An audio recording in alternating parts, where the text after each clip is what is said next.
మీరెవరో మాకు తెలియకపోవచ్చు కానీ యేసు క్రీస్తులో మీరు కూడా మాకు సహోదరులు లాంటి వాళ్ళు, మీరు కూడా మాకు తల్లిదండ్రులు లాంటి వాళ్ళు. ఏ గ్రామానికైనా వెళ్ళి 4 దేవుని మాటలు చెప్పి భార్యాభర్తలకు ఏ మాటలు అవసరమో ఈ బైబిల్లో యేసు ప్రభు రాసి పెట్టాడు. నిండు యవన దశలో ఉన్నటువంటి పిల్లలకు ఏ మాటలు కావాలో యేసయ్య ఈ గ్రంథములో రాసి పెట్టాడు. వృద్ధాప్యములో ఉన్నటువంటి వారికి ఏ మాటలు కావాలో యేసయ్య ఈ గ్రంథములో రాసి పెట్టాడు. దేవుడు నీకిచ్చిన పిల్లలని ఎలా పెంచాలో ఈ గ్రంథములో యేసు ప్రభు రాసి పెట్టాడు. అంతేకాదండోయ్, ఒక రాజు రాజ్యాన్ని ఎలా పరిపాలించాలో దేవుని జ్ఞానం బైబిల్ గ్రంథములో ఉంది. న్యాయస్థానం, ఈరోజు మనం కోర్టుకి వెళ్తాం, పోలీసు శాఖ, న్యాయస్థానాలు కూడా అక్కడ ఉన్నటువంటి అన్ని కూడా చట్టాలన్నీ బైబిల్ గ్రంథములో ఉన్నాయి. అంటే ఈ బైబిల్లో ఉన్నటువంటి మాటలు మన కుటుంబాలకు, దేవుడు మీకు ఇచ్చిన యవన బిడ్డలకి, పసిపిల్లలకి, వృద్ధులకి, రాజుకి, నాయకులకి, గొప్పవారికి, సామంతుడికి, సామాన్యులకి, అందరికీ కావలసినటువంటి జీవిత మనుగడ బైబిల్ గ్రంథములో దేవుడు రాసి పెట్టాడు. ఇలాగున ఆ గ్రామానికి, ఈ గ్రామానికి ఎవరైనా ప్రేరేపించబడి 4 దేవుని మాటలు మేమున్న ప్రజల మధ్యలో, మేమున్నటువంటి కుటుంబాల మధ్యలో మీరు చెప్పండి అని ఆశ కలిగిన ప్రతి చోటికి మేము వెళతాం. ఈ రాత్రి పరిశుద్ధ దేవుని మాటలు ఈ స్థలములో బలముగా నాటబడునుగాక. నాటబడి ప్రతి విత్తనం అనేక విధాలుగా ఫలించునుగాక. బైబిల్ గ్రంథములోనికి దేవుని వాక్యం చదువుకుందాం.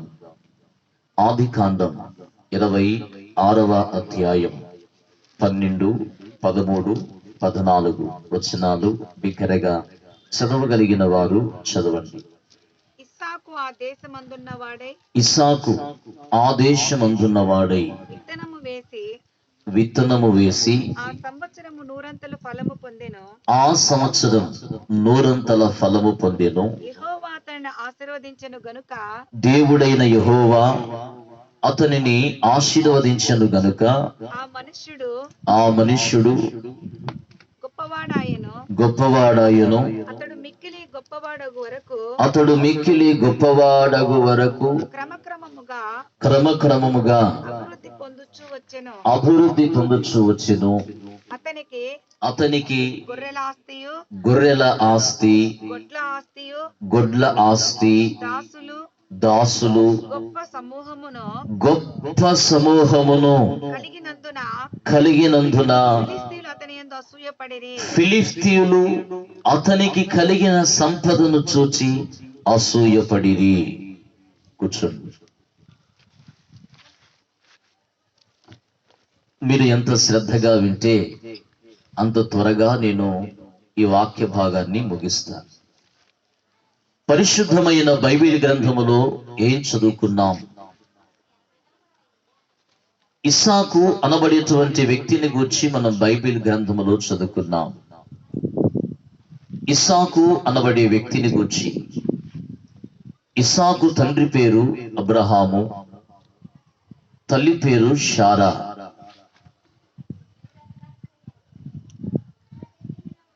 ఇస్సాకు భార్య పేరు రెబెకా. ఇస్సాకు 40 సంవత్సరాల వయసులో వివాహం చేసుకున్నాడు.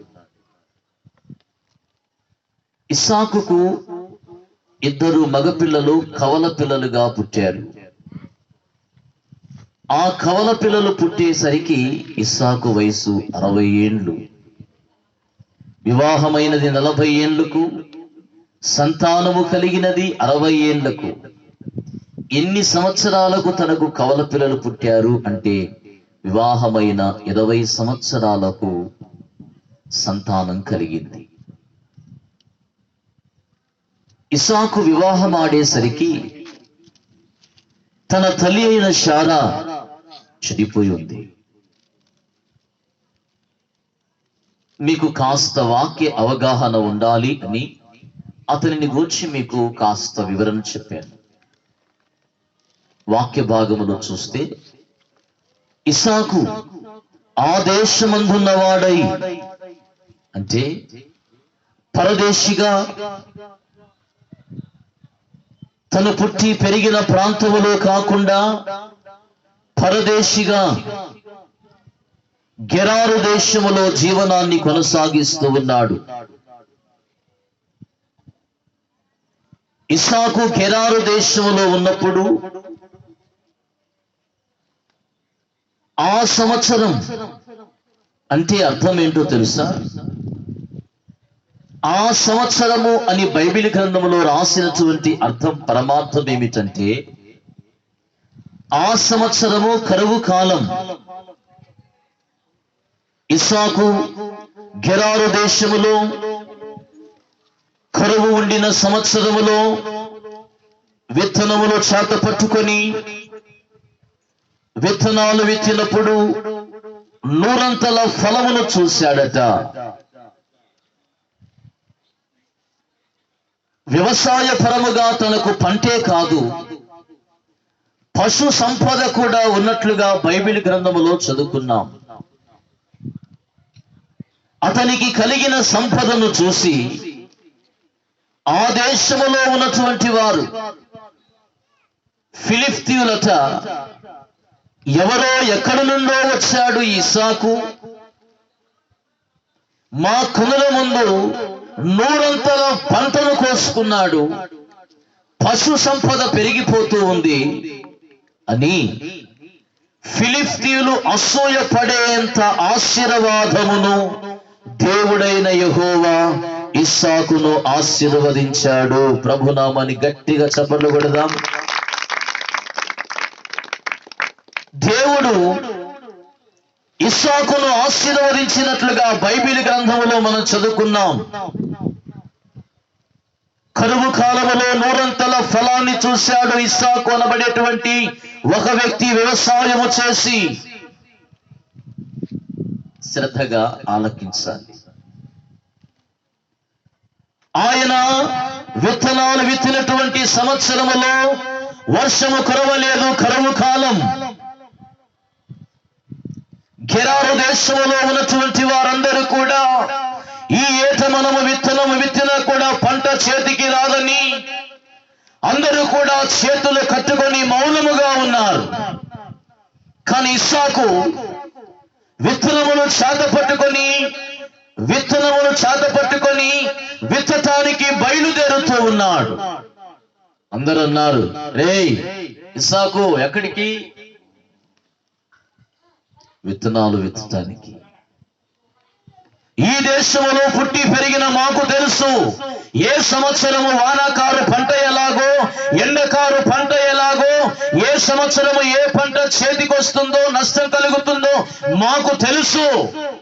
మేమే విత్తనాలు చేత పట్టుకొని వ్యవసాయం చేయలేక ఈ కరువు కాలంలో మౌనంగా ఉన్నాం.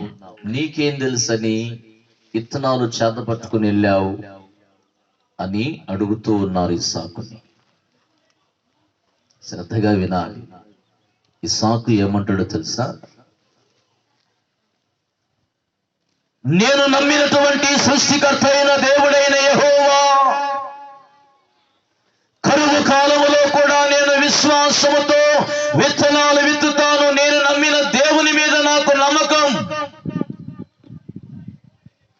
ఒకవేళ మీరు విత్తనాలు వేయటానికి ధైర్యం చాలలేమో, నేను నమ్మినటువంటి యేసు నామము పేరట నేను ఈ కరువు కాలములో కూడా విత్తనాలు విత్తుతాను. 100 ఫలమును దేవుడు నాకు ఇస్తాడు. అలాగే 100 ఫలాన్ని ఫిలిష్తీయులు చూసి అసూయ పడేటట్లుగా పంట కోసుకున్నాడు. అందరికీ ఆశ్చర్యం వేసింది. అవును కదరా, మనమేమో ఇక పంట పండదని, నీళ్లు లేవని, వాన రాదని ఓకే ఉన్నాం. ఇస్సాకు అంటాడు, నేను సృష్టికర్త మీద విశ్వాసం కలిగి ఉన్నాను. ప్రభు నామాన్ని గట్టిగా చప్పట్లు కొడదామా? నేను సృష్టికర్తను ఆరాధించేటువంటి వ్యక్తిని. నా దేవునికి అసాధ్యమైనది ఈ భూమి మీద ఏది కూడా లేదు. క్షామకాలములో కూడా నాకు క్షేమకరమైనటువంటి పరిస్థితిని దయచేయగలిగిన దేవుని మీద నేను విశ్వాసము కలిగి ఉన్నాను. నా విశ్వాసము సృష్టికర్త మీద కాబట్టి ఆ సంవత్సరము విత్తనము వేసినప్పుడు 100 ఫలమును పొందుకున్నాడు ఇస్సాకు. ఆ సంవత్సరం అంటే కరువు ఉన్న సంవత్సరం. ఈరోజు మనం కూడా ఏమైతుందో ఏమో అని భయపడుతూ ఉంటాం.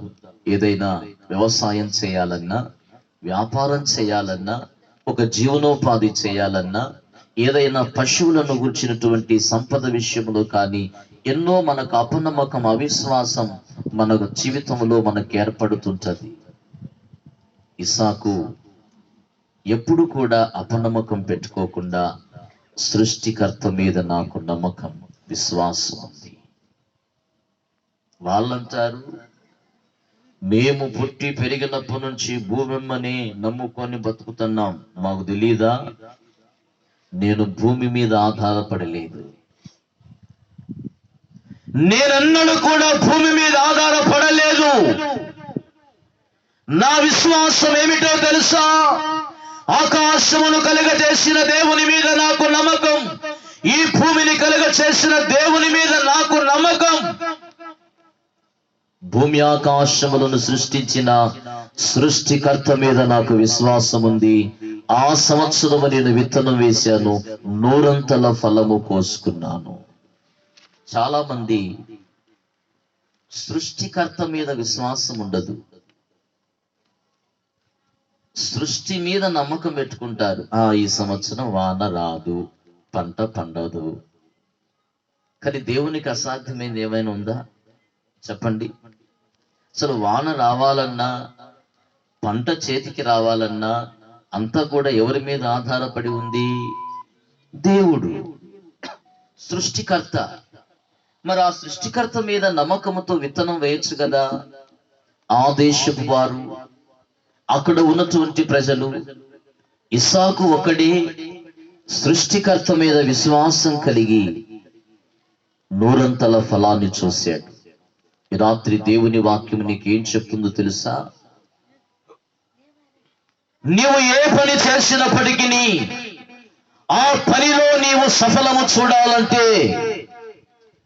నీ జీవన సంబంధమైనటువంటిది వ్యాపారమే కానీ, వ్యవసాయమే కానీ, చేతుల కష్టార్జితమే కానీ, చేతి పనే కానీ, నీవేమి చేసినా సృష్టికర్త అయిన దేవుడైన యెహోవా మీద ఒక విశ్వాసము కలిగి ప్రారంభించు. ఆ సంవత్సరం విత్తనము వేసిన ఇస్సాకు 100 ఫలమును చూచినప్పుడు మనం కూడా చూస్తాం.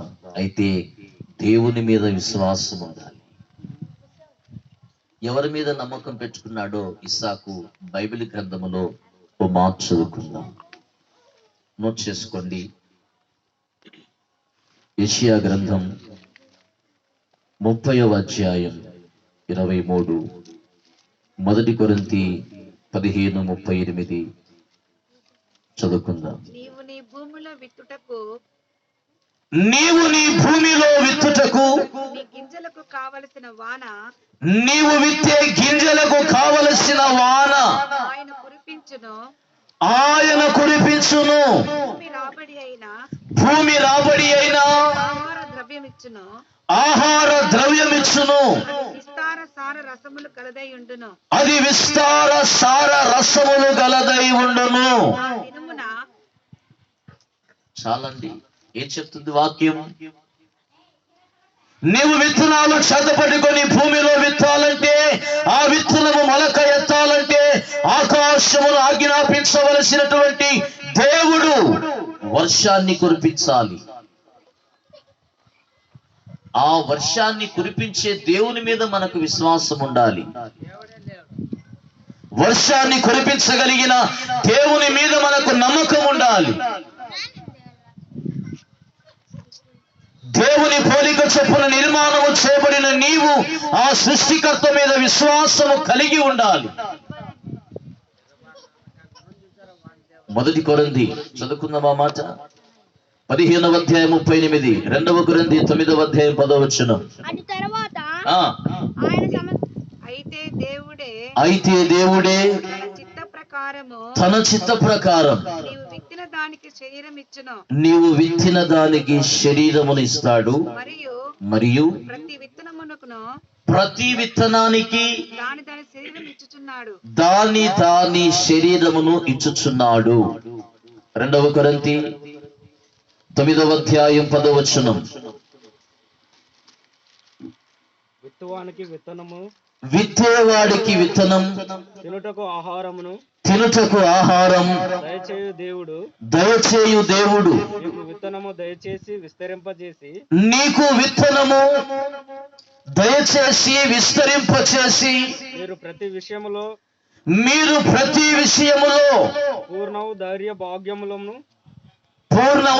భాగ్యమును అగునట్లు మీ నీతి ఫలమును వృద్ధి పొందించును. తలలు పైకెత్తండి. విత్తనానికి శరీరం, ప్రతి గింజకి శరీరం ఎవరిచ్చారు? దేవుడిచ్చాడు. మనిషికే కాదండి శరీరం, ప్రతి గింజకు శరీరాన్ని దేవుడిచ్చాడు. అంటే పొట్టు ఎవరిచ్చారు గింజకి? దేవుడు. ప్రతి విత్తనానికి శరీరమును అమర్చిన దేవుడు. ఆ విత్తనము మొలకెత్తి ఆ మొలకెత్తినటువంటిది పంట ఫలాలుగా మార్చబడటానికి దేవుని ఔదార్యము మీద ఆధారపడి ఉన్నాము. కాబట్టి ఇస్సాకు అనబడేటువంటి వ్యక్తి కూడా, ఇదిగో నేను పట్టుకున్నటువంటి విత్తనాలు నీవు ఇచ్చావు, నేను విత్తుకోవటానికి, నేను తినటానికి ఆహారము నీవు నాకు ఇస్తున్నావు, నేను విత్తనాలు విత్తడానికి విత్తనాలు నీవు నాకు ఇస్తున్నావు. ఈ విత్తనానికి శరీరము తొడిగినది ఎవరు? దేవుడు. మహా అంటే నువ్వు అంగట్టికి వెళ్ళి విత్తనాలు కొంటావు, ఎక్కడి నుంచి వచ్చాయి? ఆ విత్తనానికి శరీరమును అమర్చినది ఎవరు? మనిషికి ఏ విధముగానైతే ఒక శరీరమును అమర్చాడో దేవుడు కూడా ఆ యొక్క గింజకు శరీరాన్ని అమర్చాడు. తినుటకు ఆహారం, విత్తనానికి శరీరం ఇచ్చిన దేవుడే భూమిలో విత్తినప్పుడు ఆకాశము నుండి వర్షమును కురిపించి కరువు కాలములోనైనా ఇస్సాకు దేవుని మీద విశ్వాసము కలిగాడు కాబట్టి 100 ఫలమును దయచేశాడు. యేసయ్య నామానికి బిగ్గరగా చప్పట్లు కొట్టి మహిమ పరుద్దాం. హల్లెలూయా. మనం దేవుని మీద ఆధారపడాలి. మన బలం మీద ఎప్పుడు ఆధారపడకూడదు. మన బలం ఎంత చెప్పండి?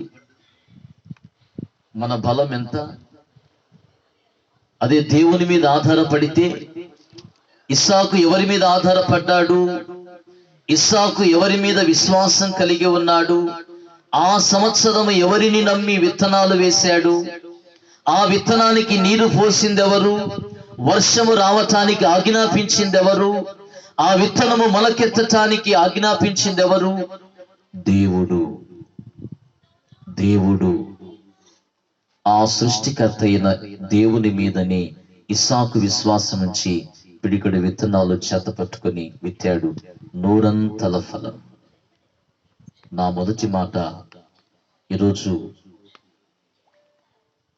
దేవుని మీద విశ్వాసము కలిగి మనము ఏ పని చేసినా దేవుడు అన్యాయస్తుడు కాదు. నీవు చేసే ప్రతి పని, ప్రతి జీవనోపాధి, ప్రతి వ్యాపారం, ప్రతి వ్యవసాయము, ప్రతి చదువు అన్ని కూడా దేవుడు ఆయన నామములో సఫలము చేస్తాడు. క్షామ కాలములోనైనా, కరువు కాలములోనైనా, ఇరుకు ఇబ్బందుల్లోనైనా దేవునిని నమ్మిన బిడ్డలకు ఏ మాత్రము ఆయన మొండి చేయి చూపడు, ఆయన హస్తము కొరచ కాదు. అయితే మన యొక్క నమ్మకం ఏంటంటే మనుషులను ఎక్కువగా నమ్ముకుంటాం, దేవుణ్ణి తక్కువగా నమ్ముతాం. మనుషుల్ని ఎక్కువగా నమ్ముతాం, మోసపోతూ ఉంటాం. మనుషుల్ని నమ్మితే మేలు జరుగుతుందో లేదో తర్వాత కానీ మోసపోయేది ఎక్కువ.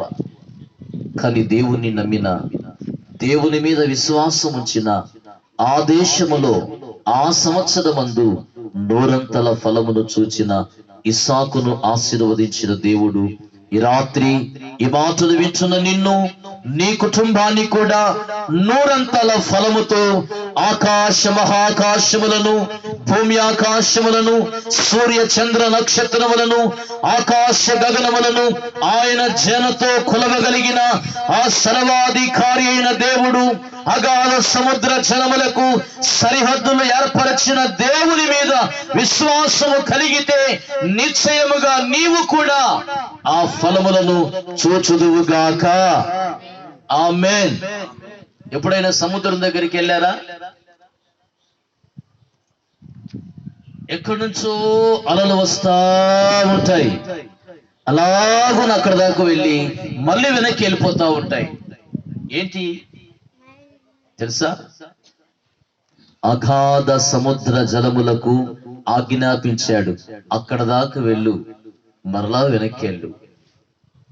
ఒకవేళ దాటి వచ్చాయంటే దేవుడే ఆజ్ఞాపించాలి.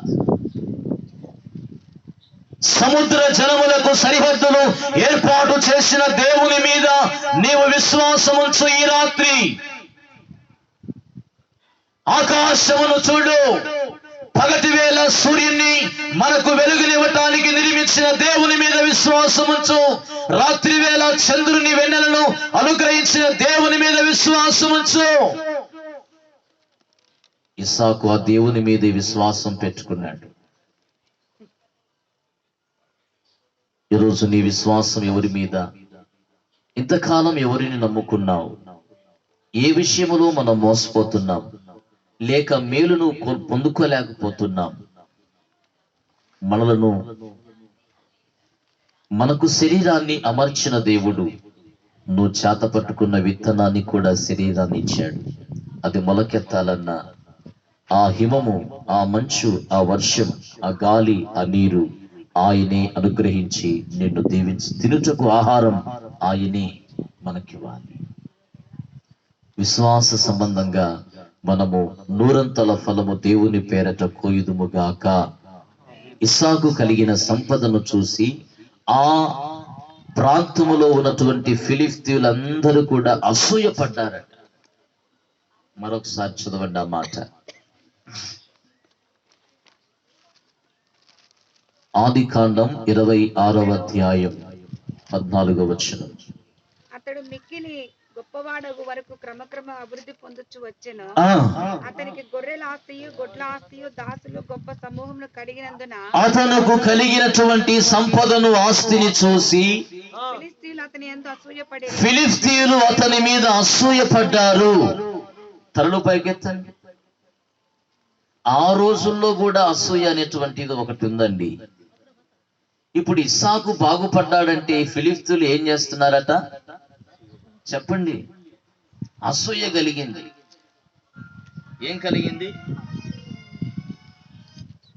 ఇస్సాకు బాగుపడ్డాడు, సంపాదించుకుంటున్నాడు, స్థిరపడ్డాడు.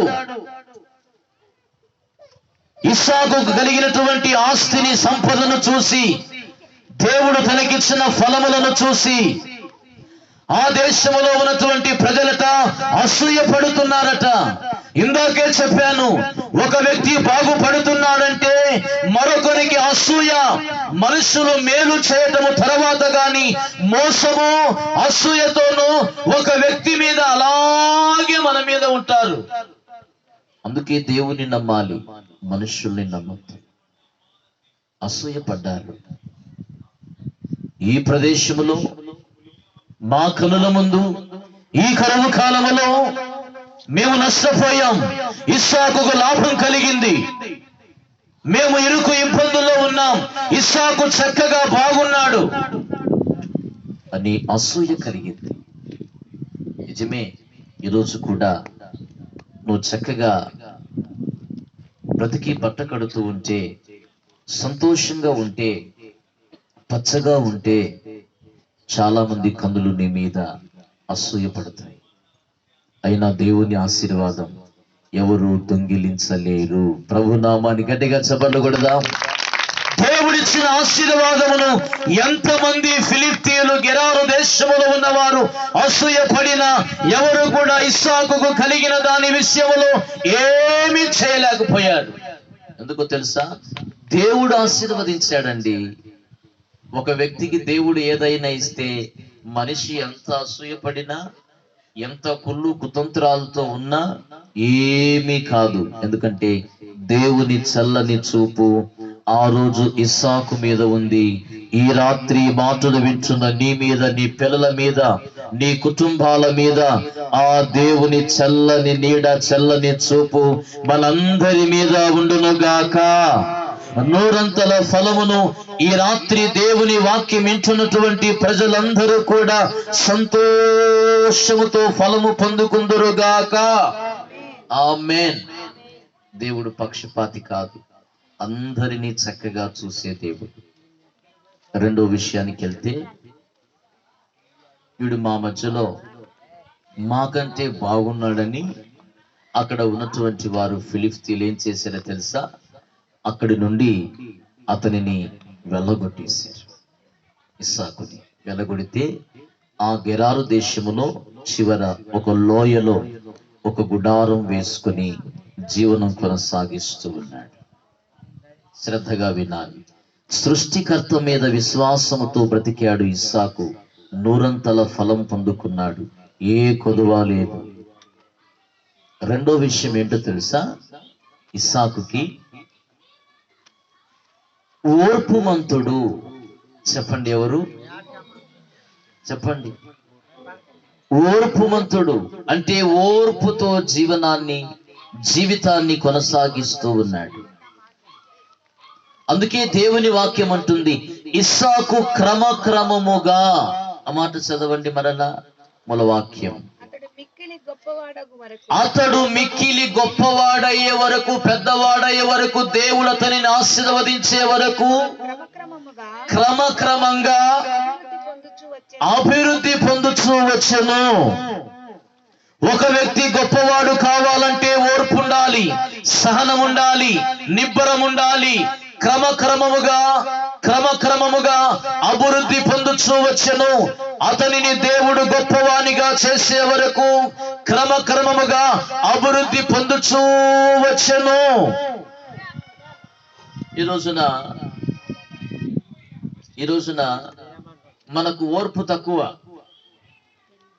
ఏం తక్కువ చెప్పండి? చెప్పాలి. ఓర్పు తక్కువ. కాసేపు కూడా ఓపిక పట్టలేం.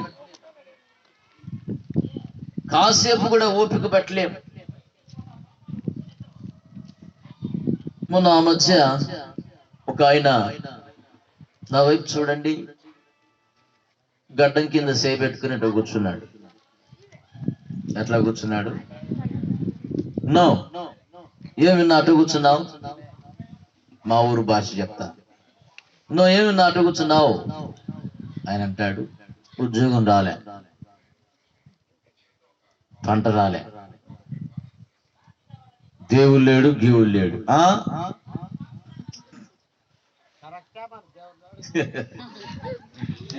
ఉద్యోగం రాలా, పంట రాలా. నేను అన్నాను,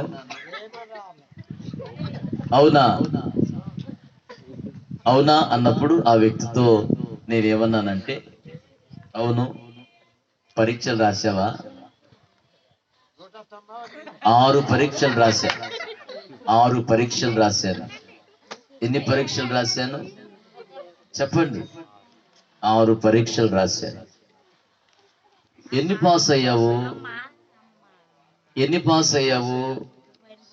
ఒకటే. ఆహా, రాసిందేమో 6 పరీక్షలు, పాస్ అయిందేమో 1. ఉద్యోగం ఎట్లా వస్తుందమ్మా? ఉద్యోగము కష్టపడి చదవం, కష్టపడి పని పాట చేసుకోం, కష్టపడి పని చేసుకోము, పాట చేసుకోము. కానీ మనకేమో అన్ని కావాలా. ఏం చెప్తుంది వాక్యము? నీ చేతుల కష్టార్జితాన్ని దేవుడు ఆశీర్వదిస్తాడు. నీ చేతుల కష్టార్జితం అంటే నువ్వు కష్టపడి పని చేసిన దానిని దేవుడు ఆశీర్వదించి నిన్ను గొప్పవానిగా చేయటానికి క్రమక్రమముగా ఆశీర్వదిస్తాడు. అయితే నీవు ఏమవ్వాలో తెలుసా? కష్టపడి ప్రయోజకుడివి కావాలి. ఓర్పుమంతుడండి ఇస్సాకు. ఈరోజు మనోళ్ళు కష్టపడి చదవరు, కష్టపడి పని చేయరు. ఊరుకునే ఆకాశం నుండి పైనుంచి ఊడిపడుతుంది ఏమన్నా చెప్పండి. దేవుడు ఏం చెప్పాడు? 6 దినాలు పని చేయి, ఒకరోజు దేవునికి.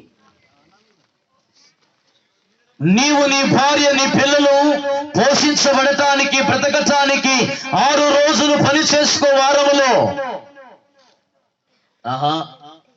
మేము కష్టపడం, కష్టపడి చదవం, మాకు ఉద్యోగాలు రావాలా, అన్ని కావాలి. ఎట్లా వస్తాయండి? కష్టపడి చదవకుండగా, పని పాటు చేసుకోకుండగా రావు. దేవుడు ఎప్పుడు కూడా అలా చెప్పలేదు. కానీ ఇస్సాకు దేవుడు తనను గొప్పవానిగా చేసే వరకట క్రమక్రమముగా అభివృద్ధి పొందుతూ ఉన్నాడు. మనం క్రమక్రమంగా అభివృద్ధి పొందటానికి ఇష్టపడం. గాల్లో మెడలు కట్టాలా? ఎక్కడ కట్టాలా? గాల్లో మెడలు కడతాం. ఇట్లా చేయాలా, అట్లా చేయాలా, అట్లుండాలా, ఇట్లా చేయాలా, అట్లా చేయాలా. గాల్లో మెడలు కడితే మనకేం ప్రయోజనం లేదు. దేవుని మీద విశ్వాసం ఉంచి, దేవుడు నిన్ను చల్లని చూపు చూసి నీవు గొప్పవాణి కావటానికి, నువ్వు వ్యవసాయమే చేసిన, వ్యాపారమే చేసిన, ఉద్యోగమే చేసిన, చదువే చదువుకుంటున్నా, ఒక పని పాటి చేసుకున్నా, ఏది చేసినా ఆ దేవుని చల్లని చూపు నీ మీదికి రావటానికి ఆ దేవుని మీద విశ్వాసం ఉంచాలి. ఓర్పుతో నీ జీవితాన్ని కొనసాగించుకోవాలి. ఓర్పుమంతుడు. అక్కడి నుంచి వెళ్ళగొట్టేశారు ఇస్సాకుని. గెరారు ప్రాంతానికి చివర లోయ దగ్గర ఆ గుడారమును వేసుకుని ఉన్నాడు. వాక్య భాగంలోకి చూస్తే,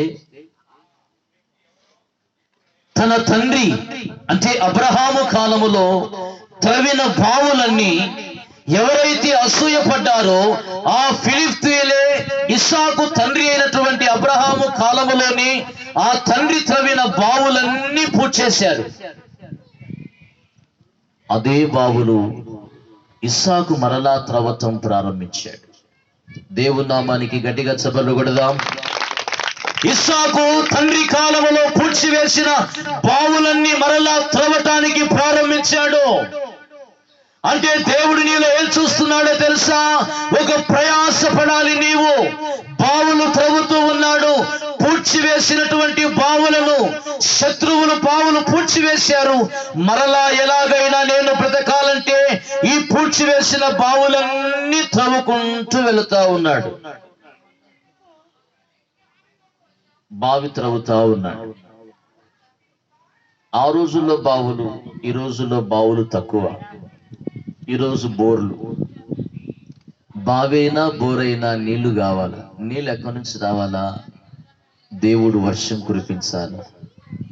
దేవుడే ఆ నీటిని సిద్ధపరచాలి. బావులు త్రవ్వాడు. బావి త్రవ్విన వెంటనే జలలు గల ఊట ఆ బావి నిండా కూడా చక్కగా జలలు గల ఊట వచ్చేసింది. వెంటనే ఫిలిష్తీయులు వచ్చారు. ఈ బావి మాది అన్నారు. చదవండి ఆ మాట, కింది మాటలు. ఆదికాండం 26వ అధ్యాయం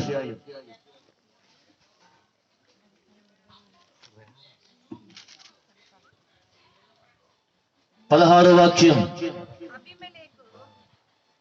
18 నుంచి చదువుదాం. అప్పుడు తన తండ్రి అయిన అబ్రహాము దినములలో త్రవ్విన నీళ్ల బావులు ఇస్సాకు తిరిగి త్రవించెను. ఏలయనగా తరువాత ఫిలిష్తీయులు వాటిని కూల్చివేసిరి. అందులో తన తండ్రి వాటికి పెట్టిన పేర్లు చొప్పున తిరిగి వాటికి పేర్లు పెట్టెను. మరియు ఇస్సాకు దాసులు ఆ లోయలో త్రవ్వగా జలలు గల నీళ్ల బావి దొరికెను. అప్పుడు గెరారు కాపరులకు ఇస్సాకు కాపరులకు జగడమాడి ఈ నీళ్లు మావి, ఈ నీళ్లు మావే అని చెప్పిరి గనుక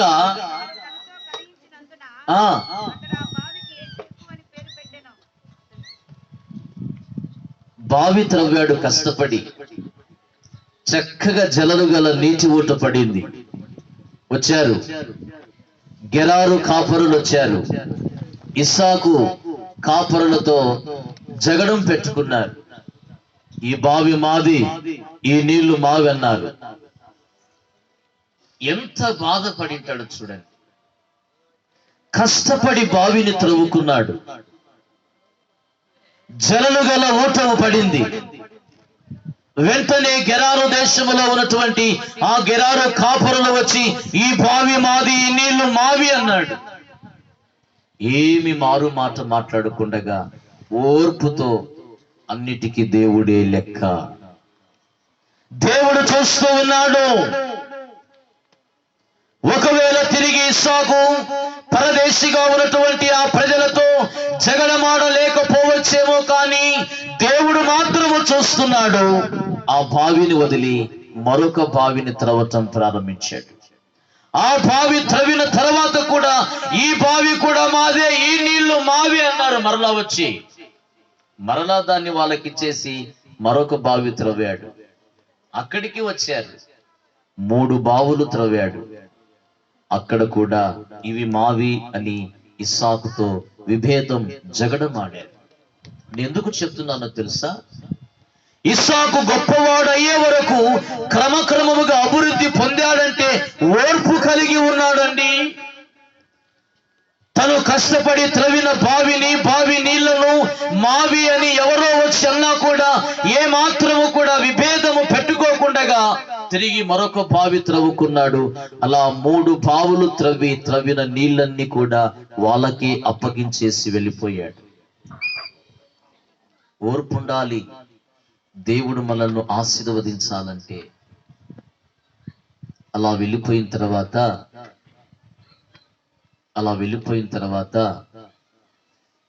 ఒకరోజు అబీమెలెకు తన దగ్గర ఉన్నటువంటి అధిపతి, స్నేహితులు మరి కొందరు ఇస్సాకు దగ్గరికి మరలా వచ్చారు. వచ్చినప్పుడు ఏం జరిగిందో తెలుసా? ఇస్సాకు ఏమంటున్నాడంటే, అయ్యా 3 బావులు త్రవ్వాను వ్యవసాయం కోసం, నీళ్ల కోసం. ఆ బావులన్నీ మావే అన్నారు, మీకు ఇచ్చేశాను. మరలా నాకు ఏ కష్టము కలిగించాలని, ఏ అపాయము తలపెట్టాలని మీరు నన్ను విడిచిపెట్టి వెళ్ళమన్నారు, వచ్చేశాను. మరలా నా దగ్గరికి ఎందుకు వచ్చారు? ఏ విభేదము తీసుకోవాలని, ఏ జగడముతో వచ్చారు అన్నాడు. వాళ్ళు ఏమన్నారో తెలుసా? చదవండి ఆ మాట. ఆదికాండం 26వ అధ్యాయం 26 నుంచి చదువుకుందాం.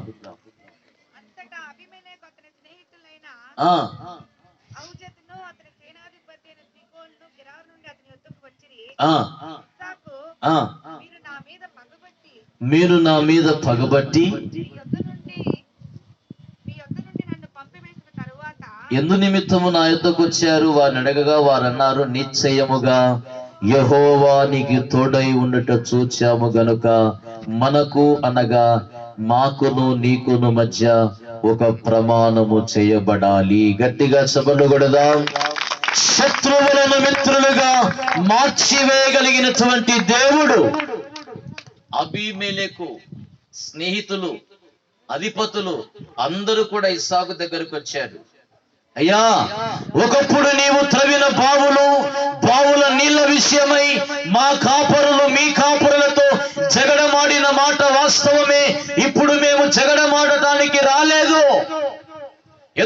తెలుసా? దేవుడు నిన్ను ఆశీర్వదించాడని మేము గుర్తుపట్టాము. నీవు దేవుణ్ణి నమ్ముకున్న వాడవని మేము తెలుసుకున్నాం. అయితే ఇప్పుడు ఎందుకు వచ్చామో తెలుసా? మాకును నీకును, అంటే మాకు నీకు మధ్య ఒక ప్రమాణం, అంటే మనము కలిసి ఉందాం ఇకపై నుంచి. ఈరోజు ఇస్సాకు నమ్మిన దేవుడు ఎవరో తెలుసా? శత్రువులను కూడా మిత్రులుగా మార్చగలిగిన దేవుడు. దేవుని నామానికి మహిమ కలుగును గాక.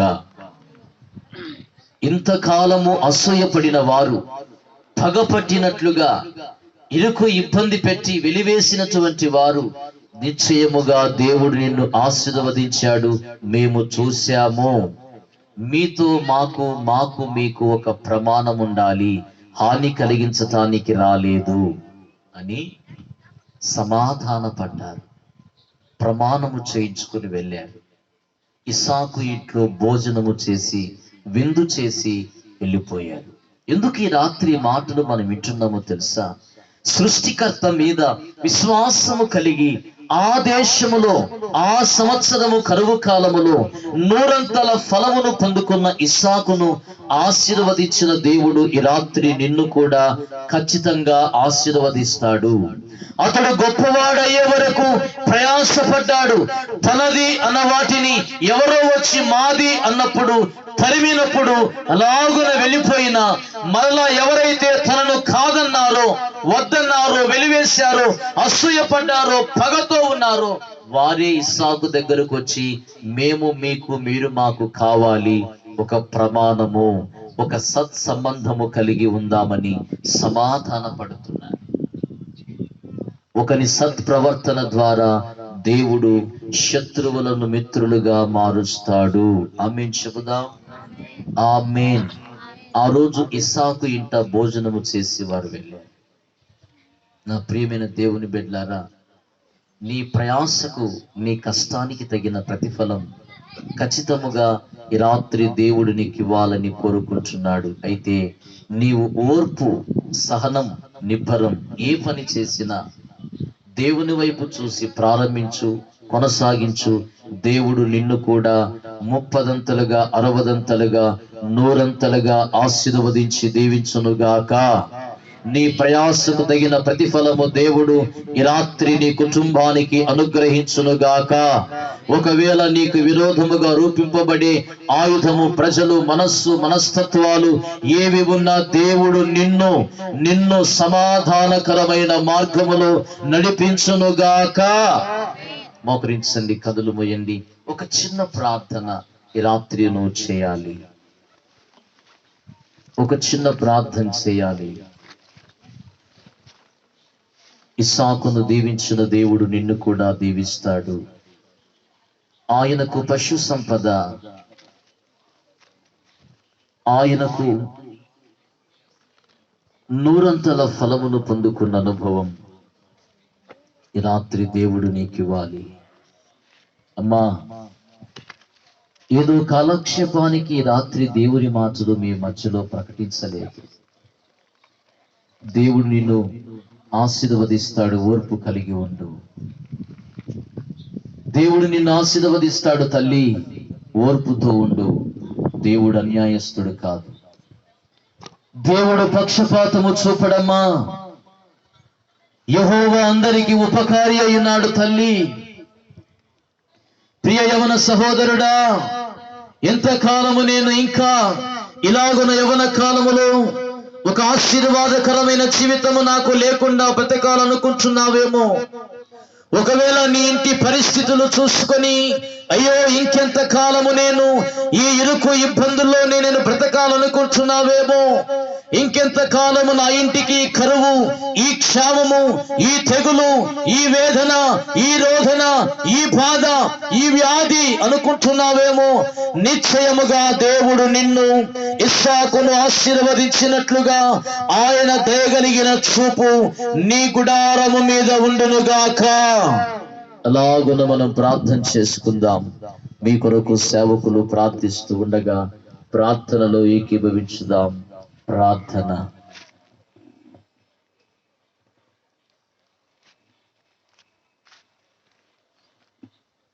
మహాగణుడా, మహోన్నతుడా, సర్వాధికారి అయిన యేసయ్య, మీ ఘనమైన నామానికి స్తోత్రాలు చెల్లిస్తున్నాము తండ్రి.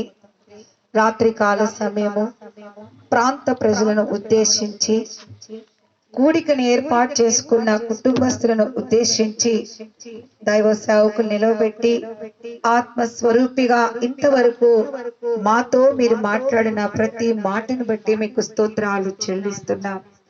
అయ్యా, ఇస్సాకు యొక్క జీవితంలో క్రమక్రమంగా అభివృద్ధి పొందిన రీతి, ఆశీర్వదించు దేవుని పైన విశ్వాసము కలిగి సృష్టికర్త అయిన దేవుని వైపు చూచి తన ప్రతి ఒక్క పరిస్థితిని చక్కపరుచుకున్నటువంటి ఇస్సాకును ప్రభువా మా ముందు మీరు పెట్టారు.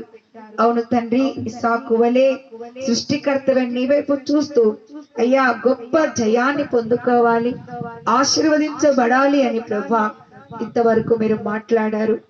ఆ విధంగా మా హృదయాన్ని మీ వైపు త్రిప్పబడిన వారమై దీవించబట్టుకు సహాయము చేయండి తండ్రి. భూమిని ఆకాశమును సృష్టించిన సర్వశక్తిమంతుడవు, సర్వోన్నతుడు నాయన, సమస్త మానవాళికి నీవు దేవుడువై ఉన్నావయ్యా. ఏ భేదము లేదు తండ్రి. తనకి మొరపెట్టు వారు అందరికి కూడా ఉత్తరమిచ్చుటకు నీవు కృపగల దేవుడని మీ లేఖనాలు సెలవిస్తున్నాయి. ఈ రాత్రి మీ సన్నిధానంలో విశ్వాసము కలిగి మీ తట్టు కన్నులెత్తి ప్రభువా నా జీవితంలో ఒక ఆశీర్వాదము కావాలి, నేను కూడా అభివృద్ధి పరచబడాలి, నేను కూడా వర్ధిల్లాలని ప్రార్థన చేసుకుంటున్న ప్రతి బిడ్డని మీరు దీవించండి. అంతేకాదు నాయన, శత్రువులను మిత్రులుగా మార్చే దేవుడు, నీకు అసాధ్యమైనది ఏమీ లేదు ప్రభువా. అనేక దినాలుగా ఇస్సాకును భయపెడుతూ తరుముతున్నటువంటి శత్రు సమూహముతో మీరు మాట్లాడి తిరిగి మరలా సమాధాన పరిచిన దేవుడవు, శత్రువులు ఎదుట భోజనమును సిద్ధపరిచిన దేవుడు నాయన. ఇస్సాకు ఏ విధంగా ప్రభువా నిందించు వారి ఎదుట, అవమానపరచు వారి ఎదుట, హీనపరచు వారి ఎదుట, దూషించు వారి ఎదుట నాయన దీవెనకరంగా ఉన్నాడు, సమాధానకరంగా ఉన్నాడు, ఆశీర్వాదకరంగా ఉన్నాడు. ఆ విధంగా ఈ రాత్రి ప్రభువా మీ సన్నిధానంలో ఎవరి పరిస్థితుల మధ్య నిలవబడి మీ సన్నిధిలో మొరపెట్టుకుంటున్నారు, నా దేవా నన్ను కూడా కరుణించు, నా యేసయ్యా నన్ను కూడా కరుణించయ్యా, నా స్థితిని కూడా మార్చు, నా పరిస్థితిని కూడా మార్చు, నా ఈ నింద అవమానమును తీసివేయి, నా ఈ అపజయమును తొలగించు, నా ఈ వేదన బాధను తీసివేయమని నీ తట్టు కళ్ళెత్తి మొరపెట్టుచున్నారు. ఆ ప్రతి బిడ్డను కూడా మీరు దీవించి మరి మరులాలకించి ఒక విడుదల కలగచేయి నాయన, ఒక జయాన్ని ప్రభువా పట్టి పెడుతున్న ప్రతి బంధకాల నుంచి విడుదల కలగచే ప్రభువా. కుటుంబాల సమాధానం ఉండును కాక అని ప్రార్థిస్తున్నాం, కుటుంబాల నెమ్మది కలుగును కాక అని ప్రార్థిస్తున్నాం, కుటుంబాల ఆశీర్వాదము నిలువును కాక అని ప్రార్థన చేస్తున్నాము తండ్రి. అయ్యా ఈ ప్రాంతాన్ని మీరు దీవించు, ఈ ప్రాంతాన్ని మీరు ఆశీర్వదించు, సంపూర్ణమైన రక్షణ ఈ ప్రాంత ప్రజలకు మీరు దయచేయండి నాయన. మీ సన్నిధానంలో ప్రార్థన చేసుకున్న ప్రతి బిడ్డలు మీరు దీవించు, హృదయం తెరవబడిన వారే, మనోనేత్రములు వెలిగించబడిన వారే ప్రభువా అంధకారంలో కాక ఆశీర్వదించు దేవుడి వద్దకు నాయన వచ్చేటప్పుడు చక్కటి మనస్సును మీరు అనుగ్రహించి సహాయం చేయమని వేడుకుంటున్నాం. వాక్య విత్తన సేవకుల బలపరిచి దీవించి ఆశీర్వదించి ఏర్పాటు కుటుంబాన్ని దీవించు నాయన, సకల సమృద్ధిని కలగచి అయ్యా ఏది కూడా కొదువ కాకున్నట్లుగా సమృద్ధితో మీరు నింపమని ప్రార్థన చేస్తున్నాం. అయ్యా సకల ఆశీర్వాదాన్ని కుటుంబానికి మీరు అనుగ్రహించమని వేడుకుంటున్నాం. కొడుకున ఆది అంతం తోడేటి దీవెనకరంగా జరిగించాం. అందరి బట్టి మీకు స్తోత్రాలు చెల్లిస్తూ ప్రాంతాన్ని చిరంజీవులందరినీ కూడా మీరు జ్ఞాపకం చేసుకొని దీవించి మహిమ పొందమని యేసయ్య పరిశుద్ధ నామములో ప్రార్థన చేసి అడిగి వేడుకుంటున్నాము తండ్రి. ఆమేన్. ఆమేన్. పరమ తండ్రి అయిన దేవుని ప్రేమ, మన రక్షకుడైన యేసు క్రీస్తు కృప, పరిశుద్ధాత్మ దేవుని అన్యోన్య సహవాసము సన్నిధి ఈ రాత్రి కూడిక ఏర్పాటు చేయించిన కుటుంబ సభ్యులందరికీ, దేవుని మాటలు వినటానికి ఆసక్తితో చాచబడిన బిడలందరికీ సదాకాలము తోడై ఉండి నడిపించునుగాక. ఆమేన్. హల్లెలూయా, హల్లెలూయా. ప్రభు పేరట మరొక మారు మీకందరికీ యేసుక్రీస్తు